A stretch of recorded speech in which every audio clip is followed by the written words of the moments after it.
Bonjour la communauté Phileas. Nous vous avons présenté la semaine dernière le Kaifun 5 au carré de Zoé Mesto. Atomiseur massif, vape puissante et aérienne, sa conception en font un atomiseur un peu à part.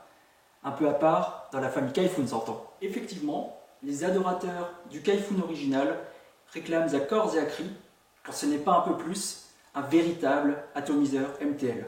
Mouse to Lang. Certains parlent un peu hâtivement peut-être de vape à l'ancienne, d'autres de vape normale, mais tous s'accordent sur les bienfaits, la qualité et les plaisirs de ce type de vape. Le Kaifun 5 proposait déjà cela à l'aide de son kit MTL, mais pour certains, il n'allait pas assez loin. Il faut remonter au Kaifun Mini V3 pour voir frémir certains d'entre vous, et j'éviterai de mentionner les Kaifun 3, voire les Kaifun Lite, sous peine de sentir certaines vibrations jusqu'ici. Des vibrations positives, bien sûr. Aujourd'hui, pourtant, mes amis, le ciel s'éclaircit, les nuages se dissipent. Que dis-je? La mer s'ouvre devant le Kaifun Prime.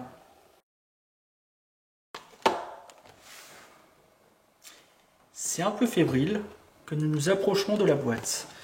Ce nouveau packaging, qui est d'ailleurs le même que pour le Kaifun 5 au carré, apporte certaines améliorations. Une boîte cartonnée, comme vous le voyez, de bonne taille, montrant bien sûr le logo de Zoé Mesto, le sceau d'authenticité, les mentions de sécurité sur les côtés de la boîte,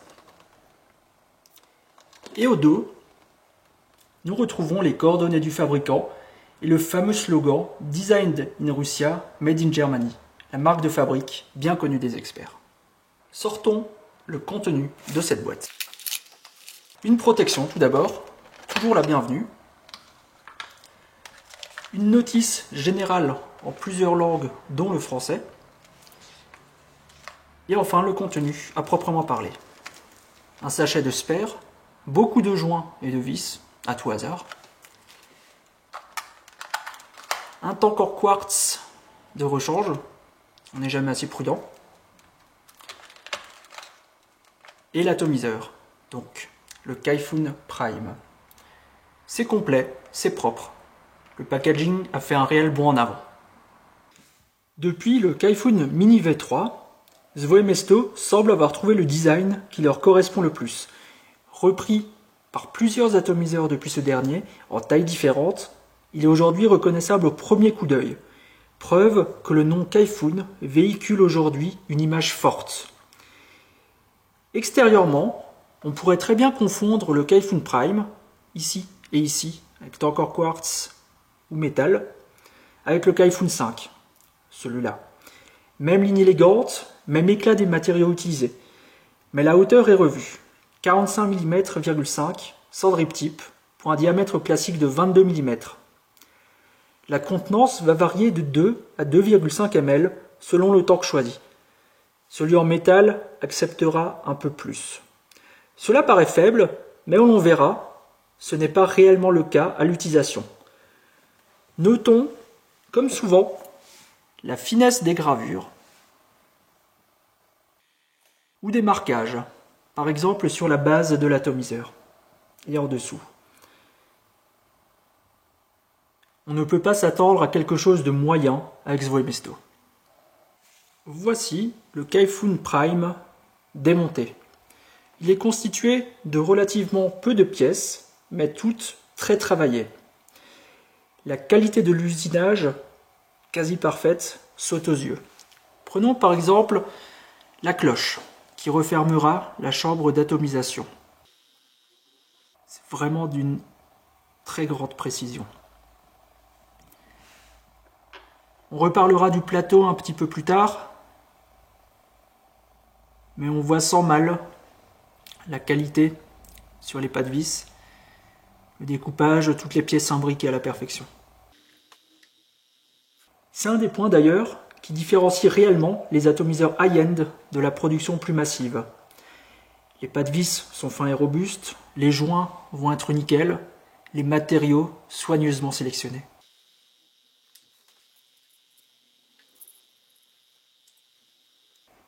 Si vous êtes familier avec le Kaifun 5, il y a de fortes chances que vous sachiez comment utiliser ce Kaifun Prime, notamment au niveau du réglage d'airflow et du liquide control.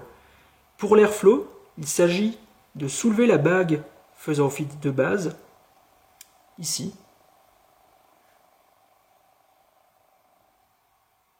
de choisir la position voulue par rotation.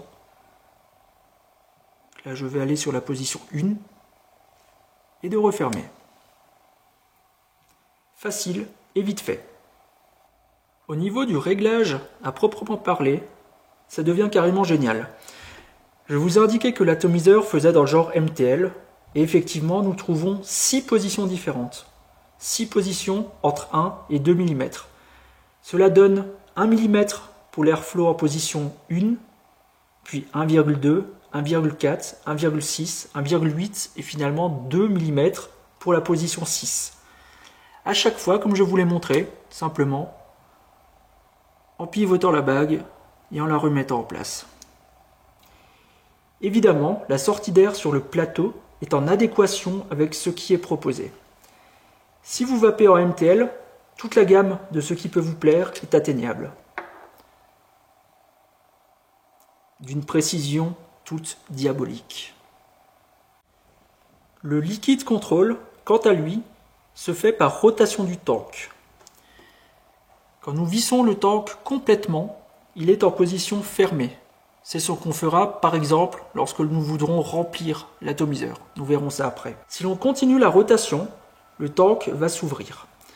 On vous l'a sûrement souvent dit, mais de par sa conception, lubrifiez toujours les joints, permettant la rotation du tank avant la première utilisation. Là, l'atomiseur que j'ai en main est totalement neuf. Ça accroche un petit peu, les joints sont neufs. Je vais vous montrer. Prenons un atomiseur que j'essaye depuis maintenant un petit moment, qui est humide, sur lequel j'ai bien humidifié les joints. Ça tourne tout seul. Alors pensez vraiment, avant première utilisation, à lubrifier vos joints.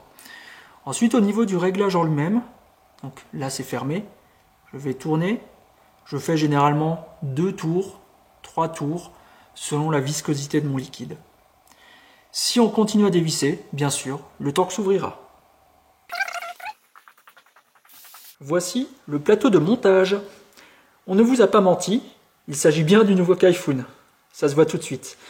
Il a été redimensionné, évidemment, pour s'adapter aux besoins du MTL. Je vous parlais juste avant de la sortie d'air présente sur le plateau.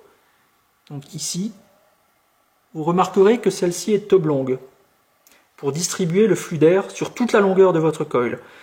Un gros plus pour contourner la chaleur qui peut être des fois un peu forte au vu de la taille de la chambre d'atomisation.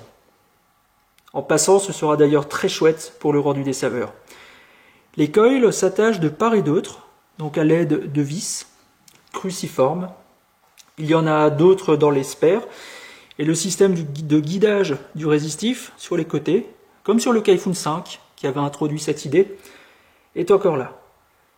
La place est bien sûr réduite, mais l'enjeu sur cet atomiseur n'est pas de mettre des très gros coils et de pousser les watts. Il faut rester raisonnable et passer un bon moment avec notre prime. Côté remplissage, il se fait par le haut. The Voimesto en a fait un standard. Bien sûr, liquide contrôle fermé. Nickel. On va donc dévisser. Petit confort dans l'usage quotidien. Il suffit ensuite de remplir, évidemment, sur les côtés. Rien de bien complexe. Notez, petite révision, un ingénieux système empêche le débordement, même en cas de remplissage un peu trop important. Même si vous allez vraiment à ras-bord ici, en refermant un petit espace, vous le voyez là sur le côté, permet, si vous êtes allé vraiment à fond, que ça ne déborde pas et qu'il y ait la petite bulle d'air. Même montée, remplie de liquide, il y a un accès permanent au montage, que ce soit pour refaire les coils, changer votre coton ou juste vérifier que tout va bien. Redécouvrons maintenant l'art perdu des coils non sub-ohm.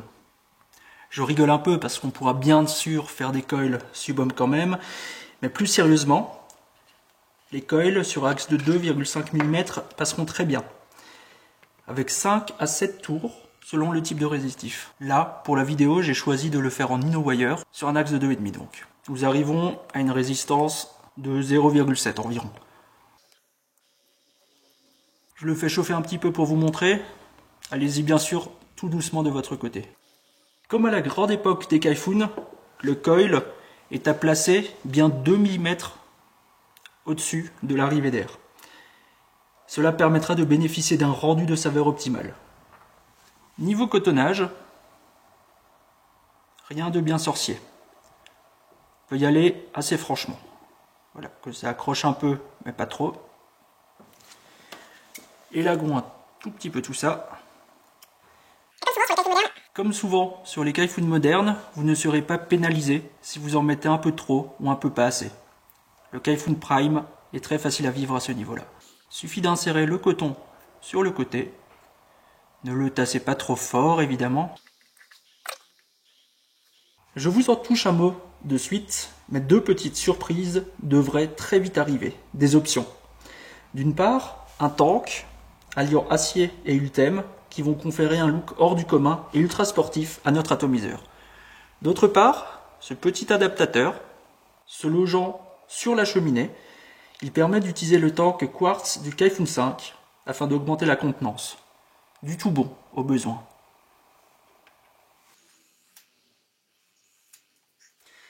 Niveau rendu, c'est vraiment très doux et dans la droite ligne de la vape siglée Kaifun. Plus permissif et clairement au-dessus à montage égal de nos Kaifun Light, plus précis et un peu moins sec, le contrôle d'air y aide pas mal, que nos Kaifun Mini V3. Cerise sur le gâteau, la consommation, en l'utilisant de manière optimale, est tout bonnement ridicule devant les standards actuels. De quoi oublier sans souci la contenance, paraissant faible sur le papier. Voilà, nous avons fait connaissance avec le Kaifun Prime et nous avons passé un très bon moment tous les deux. Il est fort probable que nous devenions de très très bons amis. Ce retour aux sources de Zwo et Mesto vers un véritable atomiseur MTL est attendu par beaucoup et nous ne pouvons que nous en réjouir. La copie rendue est effectivement excellente. Il sera disponible très prochainement sur la même gamme tarifaire que le Kaifun 5 et le Kaifun 5 au carré. Dans tous les cas, si ce type de vape vous enchante encore, si les sirènes brumeuses modernes ne vous séduisent pas tout à fait, alors et seulement alors, une belle histoire d'amour pourrait très bien se profiler. Profitons-en un maximum, ce genre de passion se fait vraiment rare. A très bientôt les amis!